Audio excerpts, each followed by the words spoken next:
Gostaria muito de agradecer, né, o nome da Embrapa e também das organizações lá da nossa região, o convite que foi feito, né, gentilmente por nós apresentarmos aqui, né, um pouco também da nossa experiência.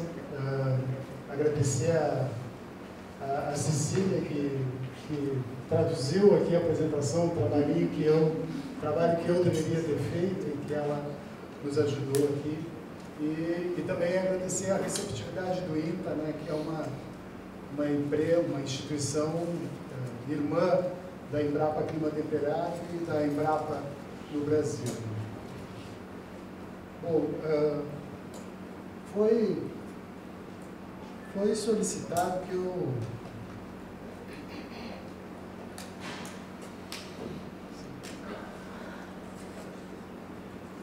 eu falasse sobre capital social, né, e principalmente sobre o conceito de capital social. E isso não é uma coisa muito simples, porque são muitos os conceitos, né, que foram construídos durante décadas, né, e por áreas diferentes do conhecimento. Então, na economia se fala em capital social, em outras áreas do conhecimento se fala, e na sociologia também. E eu achei mais interessante trazer para vocês um pouco da abordagem mais sociológica, né, do conceito. Mas aqui, antes de começar a falar sobre capital social, queria só apresentar para vocês a Embrapa. Então, nós temos como INTA, né, uma atuação em todo o território nacional. Diferentemente do INTA, nós trabalhamos só com investigação, com pesquisa agropecuária, e existem outras empresas que trabalham com a extensão e instituições. Então, somos 47 centros, né, unidades da Embrapa. Temos unidades centrais, centros nacionais de produtos, centros nacionais temáticos, centros ecorregionais, oficinas seriam escritórios, né? Oficinas, escritórios de negócios. E a nossa unidade, a Embrapa Clima Temperado, ela tem três, né? Tem três, a sede e mais 2 estações experimentais. A estação experimental de Terras Baixas trabalha principalmente com algumas cadeias produtivas, como leite e grãos. E essa estação de Cascata é interessante, assim, partindo do que foi discutido aqui, é a única estação de todas as unidades da Embrapa que trabalha exclusivamente com agricultura familiar e agroecologia. Aqui a gente tem uma série de experimentos, né, e de projetos que vocês estão convidados todos a conhecerem nessas duas áreas, né? E a nossa unidade é essas três aqui, né, se situam aqui, é mais próxima, né, a região mais próxima do Uruguai, né, que a gente tem, a unidade mais próxima do Uruguai, bem ao sul do Brasil, uma região fria também, né? Enfim, é isso. E que, aí depois eu vou mostrar algumas fotos de experiências de circuitos curtos, que todas elas se dão, o Brasil é muito grande, tem muitas experiências, mas todas as que eu vou mostrar para vocês nas fotos, mais lá no final da apresentação, todas elas ficam aqui em 22 cidades, em 22 municípios dessa região, que é a região sul do Rio Grande do Sul. Aqui é uma presença da Embrapa também no exterior, a gente tem escritórios e laboratórios virtuais espalhados, né, pelos diversos continentes. E agora, então, vamos começar a conversar sobre capital social. E aí, como eu falei para vocês, são diversos, o conceito vem evoluindo há muito tempo, né, mas eu resolvi separar para apresentar aqui a concepção, uma concepção de capital social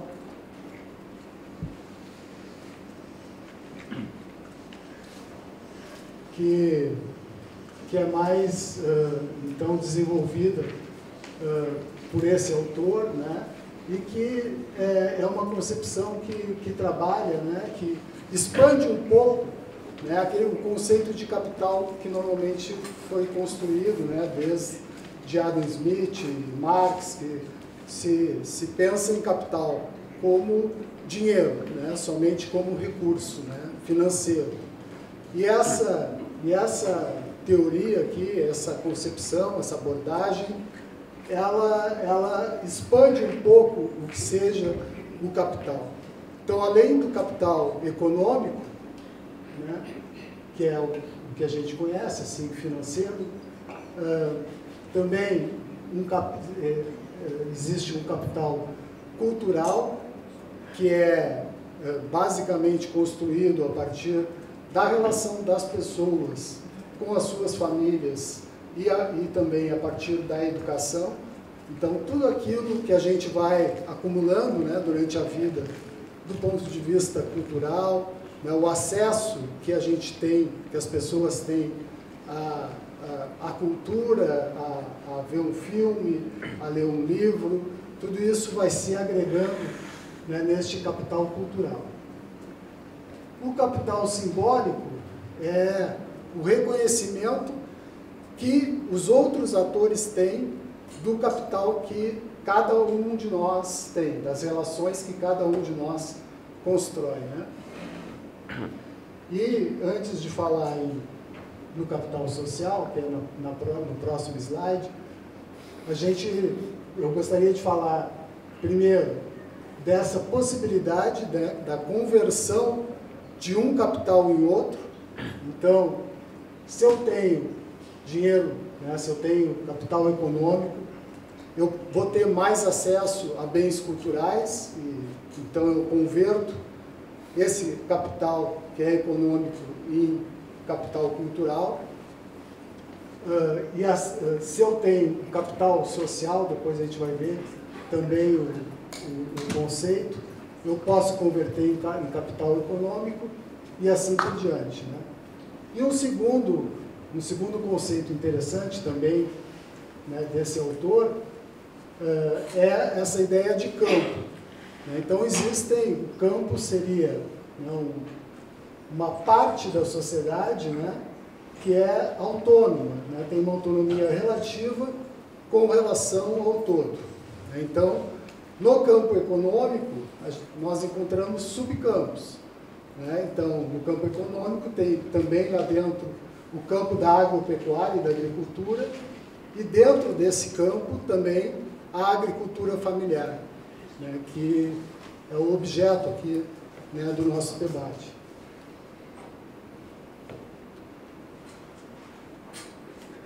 E esse, então, é o conceito, né, de capital social, que o Ivan nos ajudou aqui, foi importante ele ter falado antes, né?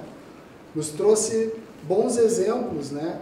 Primeiro, da questão da conversão, quando o Ivan falou, né, que a cooperativa, a partir do seu capital social, também oferece possibilidades para que os filhos, né, dos agricultores tenham acesso à educação. É um pouco disso que a gente está falando. Então, a partir de um recurso da cooperativa, né, que é financeiro, as crianças, os ninhos, têm acesso à educação e também os jovens lá na ponta o acesso à universidade. Então, o capital social são esses recursos, né, são recursos atuais ou potenciais relacionados com a posição, né, que cada pessoa tem em uma rede, né, de relações mais ou menos institucionalizadas, né? Então, o capital social, ele é a grande fonte do capital social são os outros.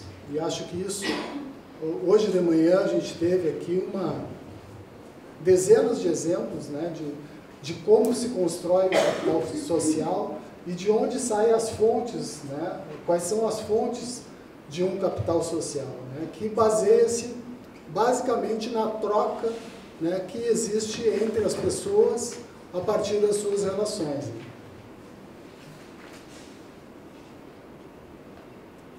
A gente poderia falar que o capital social tem dois elementos: a relação social que gera o acesso a esses recursos e a quantidade e qualidade de recursos. E tem, do outro lado, quem oferece o capital social para cada um de nós e os beneficiários desse capital social. Então, é muito importante a gente entender que o capital social ele não está na gente, ele está nas relações que são construídas e nos outros. No momento em que, por exemplo, numa cooperativa, né, existe uma organização, e hoje de manhã foi falado muito aqui na palavra confiança, né? No momento em que existe uma confiança, né, dos cooperados para construir relações sociais, eles nos transmitem, né, se a gente participa também deste grupo, eles nos transmitem o capital social que eles todos constroem, né, a partir das suas vidas desde que nascem, né? Então, todo o conhecimento, toda a carga cultural, toda a riqueza que essas redes, né, que foram faladas aqui, né, elas oferecem, elas fazem parte, né, e elas são esse capital social. E aqui, de novo, algumas fontes, né, do capital social. Então, a primeira é a interação, né, de valores, o estabelecimento de normas e regras que beneficiam os membros de uma comunidade. Então, quando a gente participa de uma determinada comunidade, nessa comunidade existe uma série de regramentos, né, que não são escritos, né, muitas vezes, né, mas que fazem parte dos valores que aquela comunidade tem, né, que ajudam a construir as pessoas, né, que ajudam a educar as crianças, né, que estabelecem, então, uma pauta, uma agenda, né, de valores que todos acabam seguindo. Então, essa é uma das fontes de capital social, né? Aquilo que cada família, que cada comunidade oferece, desse ponto de vista, né, de valores que estão presentes em cada comunidade. Depois, essa aqui seria uma segunda fonte, a solidariedade confinada, que é a partir da relação com um grupo especial. Hoje o Sérgio, para dar um exemplo, o Sérgio, se não me engano, falava de um grupo de produtores bolivianos que existem, eu acho que na cidade de Buenos Aires, né? E que, bom, é um grupo, é uma comunidade. Eles, então, constroem o seu capital social, constroem uma rede de relações, e a partir desse capital social, eles convertem isso em capital econômico a partir do momento em que eles comercializam conjuntamente, né? E tem esse aspecto de ser confinada, fechada, porque esse grupo, a identidade dele, ele é constituída exatamente por serem pessoas de uma determinada nacionalidade ou de uma determinada etnia. Então, nesse caso, no grupo, né, não vão participar, não devem participar pessoas que não sejam bolivianas, sob pena do grupo perder, então, essa identidade e a possibilidade de construção desse capital social. Uma outra fonte de capital social são as trocas recíprocas, né? Então, também para exemplificar, né, um grupo oferece para uma família de uma comunidade determinadas condições de produção, ou a cooperativa, né, oferece crédito para a família, como o Ivan comentou anteriormente, falando de capital social, né, oferece isso, e não existe um acordo também escrito de troca, né, que essa família vai devolver né, de alguma forma, esse recurso que foi disponibilizado para ela em determinado tempo, né? Mas existe a compreensão por parte do grupo de que a família, e a família mesmo entende isso, né, que ela vai devolver para a cooperativa, né, esse esforço, né, que é coletivo, a partir de uma produção.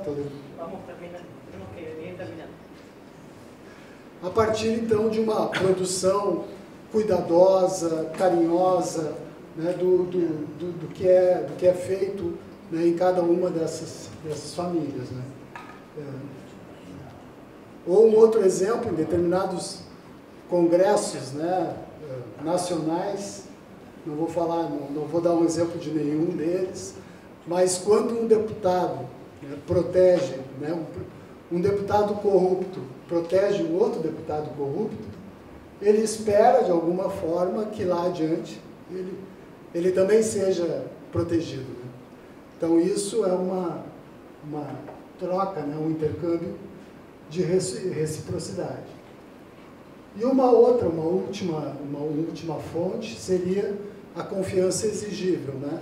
Então, se num grupo, alguém, por exemplo, né, consegue ter um grande avanço do ponto de vista econômico, é legítimo que o grupo espere que essa pessoa devolva, né, em termos de outros recursos, né, financeiros, mas não só, qualquer uma das outras modalidades, né, de capital, que devolva isso para o grupo de alguma forma.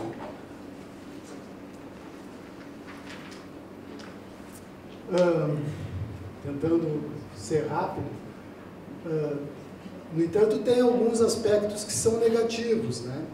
Normalmente a gente fala de capital social só como algo positivo e algo bom, né? Mas tem algumas coisas, alguns aspectos que a gente precisa ressaltar, né?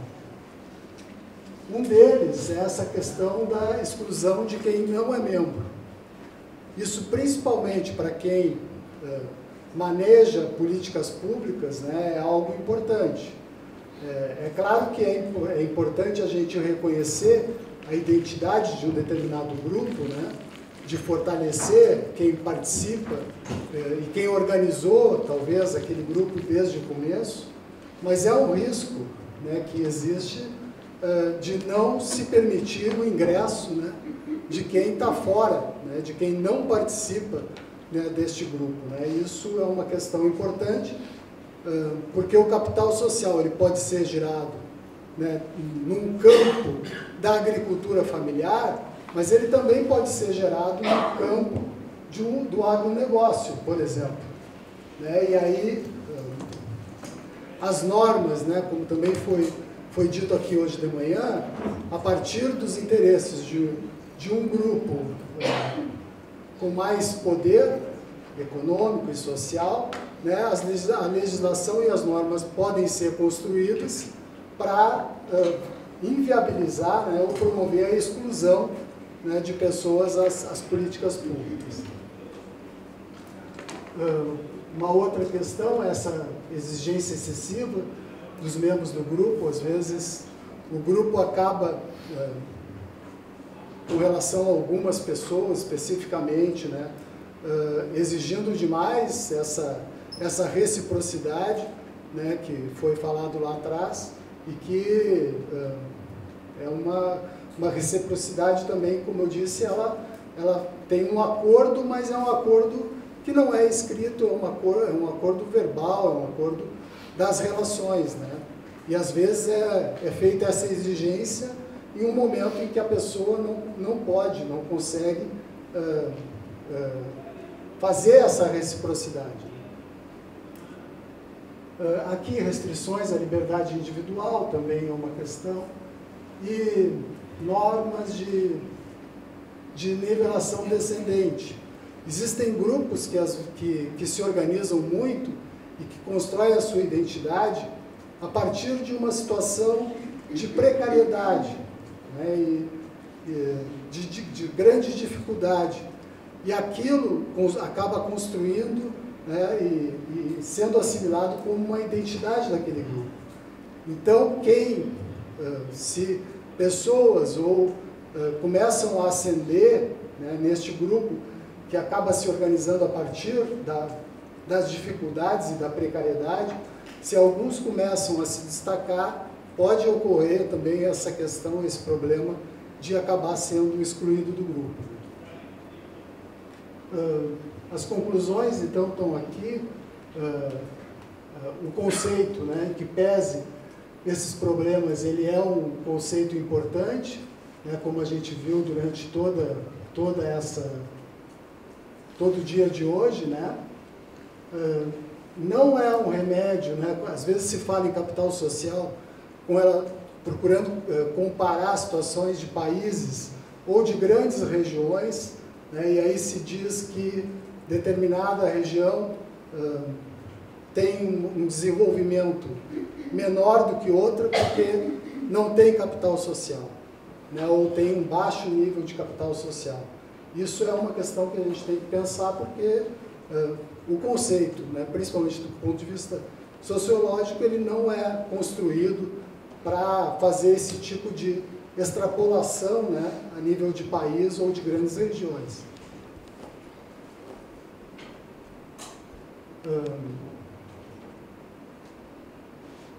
Ele colabora, então, né, principalmente por essas normas que existem nas comunidades, né, a diminuir, a controlar comportamentos desviantes. E tem esse outro aspecto aqui de poder restringir as liberdades individuais. Aqui, rapidamente, então, agora, né, algumas fotos, né? Como eu disse, isso aqui são todas experiências, então, lá daquele finalzinho lá, né, do Rio Grande do Sul. Nesses 22 municípios, há 25 anos, né, todo mês, na segunda terça-feira é martes? Todo mês, na primeira terça-feira, existe uma reunião, então, de órgãos governamentais, cooperativas, agricultores familiares, isso já há 25 anos, né? Onde se constrói, aqui também foi comentado, acho que também pelo Sérgio, essa questão de espaços, né, de organização, necessidade da construção de espaços de organização e articulação tanto de políticas públicas como dos próprios agricultores, né? Então essa é uma experiência, um desses espaços muito importantes lá na região, 25 anos de vida. A gente também comemora os aniversários lá. Depois, associações de agricultores em feiras livres, né, que foi uma das apresentações também, né, vinculadas aos circuitos curtos. A experiência de um arranjo produtivo local de alimentos, que existe há 5 anos. Houve a adesão, então, de 64 agroindústrias. Aqui tem mais alguns números e também resultados, né, que já ocorreram a partir desse projeto. Esse é um comitê gestor do projeto, né? Dessas 64 agroindústrias, 11 são um pouco maiores, né, que compõem o arranjo, e as demais são todas agroindústrias de agricultores ou cooperativas. Depois, ainda nos circuitos curtos, né? Então, pontos de venda coletiva, existem alguns pontos Aqui é no mercado público lá da cidade de Pelotas. Essa banca 70, essa aqui é 74, tem 7 empreendimentos da agricultura familiar, todos comercializando produtos agroecológicos. E na banca 78 são 22 empreendimentos.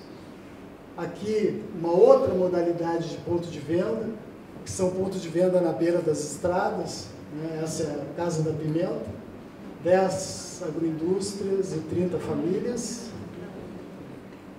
Aqui, esse tema a gente já tratou, né? Uma outra modalidade são as compras governamentais.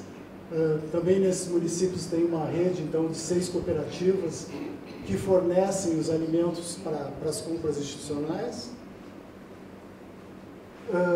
A comercialização em eventos de maior porte que as cidades organizam, e nesses eventos, então, são realizadas